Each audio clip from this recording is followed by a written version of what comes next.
Hello दोस्तों, मेरा नाम ज़ीशान है और इससे पहले मैं HTML सीरीज़ के कोई 7 लेक्चर बना चुका हूँ। ये 8वां लेक्चर है जिसमें हम टेक्स्ट फॉर्मेटिंग के बारे में पढ़ेंगे कि हम अपने टेक्स्ट को अपने जो भी बीच में ये टेक्स्ट क्या होता है, ये जो हम लिखते हैं इसे टेक्स्ट कहते हैं।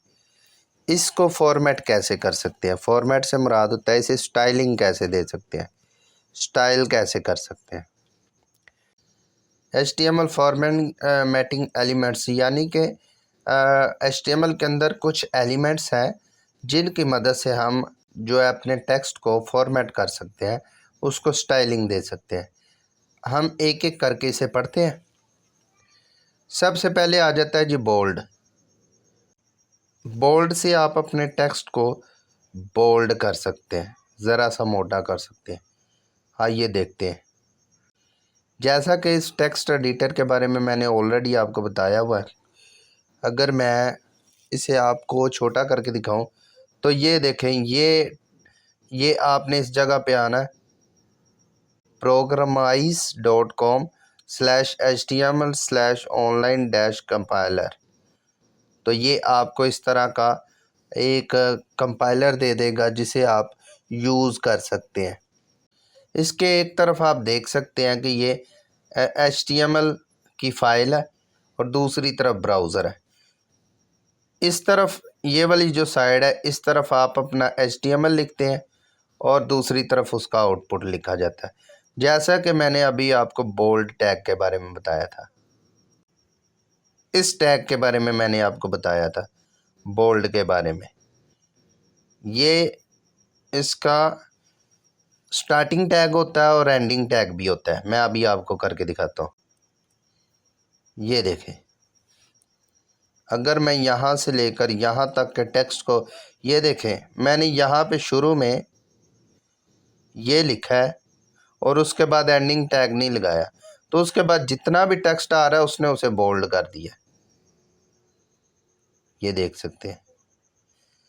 लेकिन मैं चाहता हूँ यहाँ तक बोल्ड हो, तो मैं यहाँ पे एंडिंग टैग लगा देता हूँ। तो ये देखें, यहाँ से लेकर यहाँ तक उसने टेक्स्ट बोल्ड कर दिया। बोल्ड का मतलब एक नॉर्मल टेक्स्ट से ज़रा सा मोटा कर दिया। नॉर्मल टेक्स्ट ये और उससे ज़रा सा मोटा कर दिया। स्ट्रॉन्ग टेक्स्ट क्या होता है? देखें, कुछ टेक्स्ट होता है जो कि आप दिखाना चाहते हैं कि इसकी नॉर्मल टेक्स्ट से ज़्यादा इम्पोर्टेंट है। ये वाला लाइन जो बाहर वाली लाइन है या दूसरी लाइनें हैं उनसे ज़्यादा इम्पोर्टेंट है, तो आप वहाँ पे स्ट्रॉन्ग का टैग लगा देते हैं। जैसे कि मैं लिख देता हूँ यहाँ पे कोई एक अच्छा सा सेंटेंस लिख देता हूँ। अब मैं चाहता हूँ इस पैराग्राफ में इतना जो है टेक्स्ट है वो इम्पोर्टेंट है, यहाँ से लेकर यहाँ तक का टेक्स्ट इम्पोर्टेंट है। जैसा कि आप देख सकते हैं, इसने बाकी टेक्स्ट को नॉर्मल रहने दिया है और जहाँ पे मैंने स्ट्रॉन्ग टैग लिखा है, यहाँ से स्ट्रॉन्ग टैग शुरू हो रहा है, यहाँ से ख़त्म हो रहा है, जिसका मतलब है कि इसके दरमियान का टेक्स्ट जो है वो इम्पोर्टेंट टेक्स्ट है, उसकी इम्पोर्टेंस ज़्यादा है दूसरे टेक्स्ट से। इसका मतलब सिर्फ इतना ही है। इटैलिक क्या होता है? इटैलिक होता है कि ये टेक्स्ट को ज़रा सा तिरछा कर देता है। मैं यहाँ पे लगा देता हूँ स्ट्रॉन्ग की जगह आई और यहाँ पे भी आई। ये देखें, ये इसने जितना टेक्स्ट इस आई टैग के अंदर लिखा है उसने उसे इटैलिक कर दिया। दूसरे टेक्स्ट से ये कुछ डिफरेंट नज़र आ रहा है, तिरछा सा नज़र आ रहा है।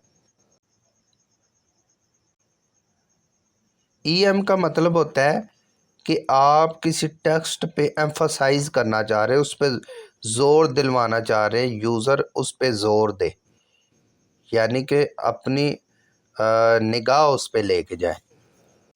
तो इसके लिए एम्फसाइज टैग का इस्तेमाल करते हैं। इसके लिए ये टैग इस्तेमाल होता है EM।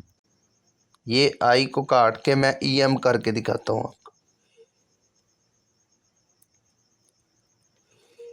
ये देखें, ये देखने में इटैलिक की तरह ही है, लेकिन इसका मतलब होता है कि इस पे एम्फसाइज करना है यूज़र ने।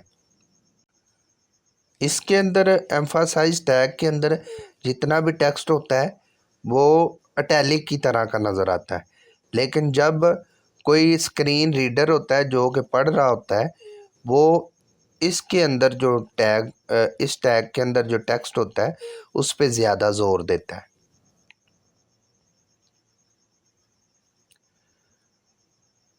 स्मॉल क्या होता है? स्मॉल होता है कि ये टेक्स्ट को जो है वो स्मॉलर टेक्स्ट में, छोटे टेक्स्ट में कन्वर्ट कर देता है। मैं अभी आपको दिखाता हूँ। ये देखें, ये टेक्स्ट दूसरा है और मैं यहाँ पे स्मॉल स्मॉल लगा के दिखाता हूँ आपको। ये देखें, इसने इतने टेक्स्ट को स्मॉल में कन्वर्ट कर दिया। ठीक है, इसका मतलब ये नहीं है कि ये कैपिटल लेटर को भी स्मॉल में करेगा। ये कैपिटल, ये नॉर्मल टेक्स्ट के मुकाबले में उसे छोटा कर देगा। ये देख, ये हमारा नॉर्मल टेक्स्ट है और इसके हाफ में कर देता है इसे। ये होता है स्मॉल। मार्क एलिमेंट क्या होता है? जैसे कि आप देख सकते हैं, ये मैंने ऊपर हाईलाइट किया है, लेकिन जब आप वेबसाइट्स बना रहे होते हैं तो आपने तब अपने एलिमेंट्स को अगर मार्क करना है या अपने टेक्स्ट को मार्क करना है और हाईलाइट करना है, तो उसके लिए आप मार्क का टैग इस्तेमाल करते हैं। जैसे कि मैं यहाँ पे मार्क लिख देता हूँ तो उसने सारा कर दिया।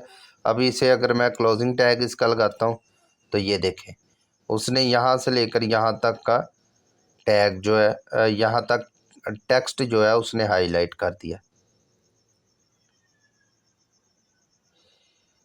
इसी तरह से आ जाता है डेल टैग। डेल का मतलब होता है डिलीट टैग। आपने कई दफ़ा वेबसाइट्स पे देखा होगा कि वो प्राइस लिखी होती है और प्राइस के नीचे ऊपर लाइन एक लगी होती है कि अब ये प्राइस नहीं है, अब नई प्राइस ये है। वो डिलीट टैग से होता है। मैं आपको दिखाता हूँ ये किस तरह का होता है। जैसे कि ये मेरे पास एक बहुत ही मशहूर वेबसाइट मौजूद है। आप देख सकते हैं कि यहाँ पे एक जगह पे लाइन लगी हुई है। ये $13 के ऊपर लाइन लगी हुई है। तो ये हम डिलीट टैग की मदद से करते हैं। डेल टैग जो होता है वो ये दिखाता है कि ये अब ये प्राइस नहीं है, नई प्राइस ये है। इसलिए हम डिलीट टैग का इस्तेमाल करते हैं।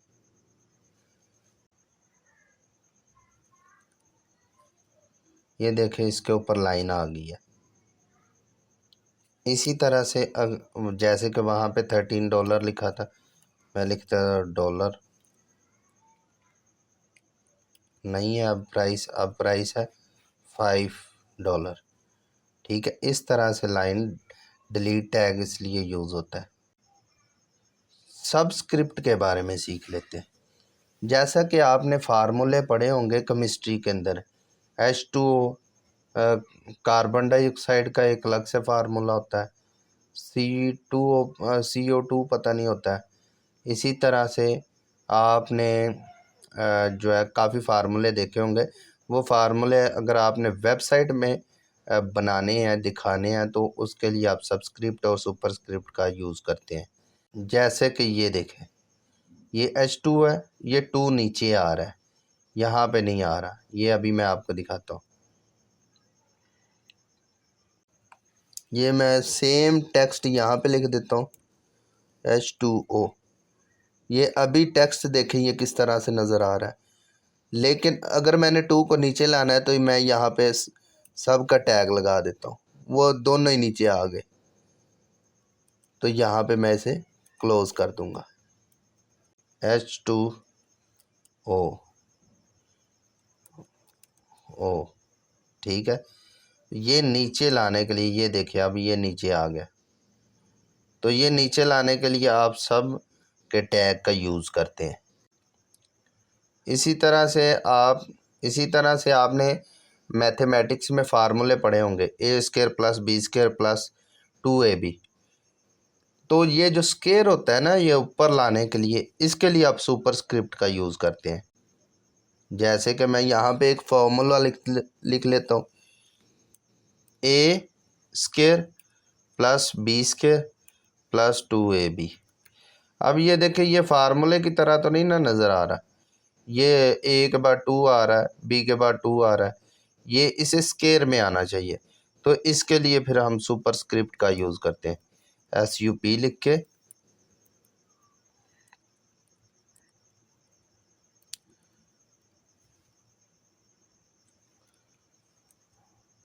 और ये देखिए ये 2 ऊपर चला गया। इसी तरह से ये 2 को भी ऐसे रिप्लेस किया। अब ये देखें, ये फार्मूले की तरह का नज़र आ रहा है, ये 2a के ऊपर चला गया। ये ऊपर लेके जाने के लिए हम सुपरस्क्रिप्ट का यूज़ करते हैं। आज के लिए इतना लेक्चर काफ़ी है। उम्मीद है आपको ये लेक्चर पसंद आया होगा।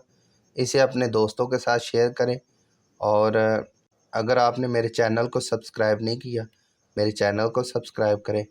Thank you so much for watching this video.